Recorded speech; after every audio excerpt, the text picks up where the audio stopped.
আসসালামু আলাইকুম। কী অবস্থা সবার? চায়ের রাজধানী শ্রীমঙ্গল থেকে সবাইকে স্বাগতম। আজকে আমরা আসছি মাধবপুর লেক যাচ্ছি, কিন্তু একটা ব্যতিক্রমী আজকে ভিডিও। আজকে কোনো মোটরসাইকেল ব্লগ না, আজকে হাঁটাহাঁটির ব্লগ না। আজকে আমরা আসছি জামাল ভাইকে নিয়ে। জামাল ভাই আসছে কুমিল্লা থেকে, এই জন্য জামাল ভাইয়ের সাথে নিয়ে আসলাম। এই যে বাতিজা আছে আমার, আর সাথে আছে আমার আলমগীর ভাই। আর শ্রীমঙ্গল যারা ভ্রমণে আসেন, আপনাদের সবার প্রথম পছন্দ থাকে একটা ছাদকুলা গাড়ি। ছাদকুলা গাড়ি কোনটা?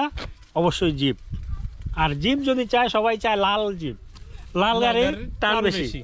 আচ্ছা, লাল গাড়ি যখন টান বেশি, চলেন আমরা এই যে লাল গাড়িতে যাই। আজকে আমরা সবাই লাল গাড়ি নিয়ে আসছি এই চা বাগান দেখতে। আজকে শ্রীমঙ্গলে মোটামুটি আমরা অনেক জায়গায় ঘুরবো।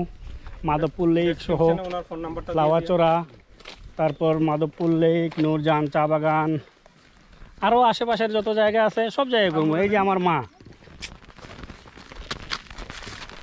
আর আলমগীর ভাই, এই ভিডিওটা করার কারণ হচ্ছে আপনার শ্রীমঙ্গল যারা আসবেন, আলমগীর ভাইয়ের সাথে যোগাযোগ করবেন। আলমগীর ভাইয়ের 3টা গাড়ি আছে। জি, আমার 3টা গাড়ি। এরপর কভার করতে পারি না ভাই, এরপরও কভার করা যায় না। শ্রীমঙ্গল যারা আসেন, ভাইয়ের সাথে যোগাযোগ করবেন।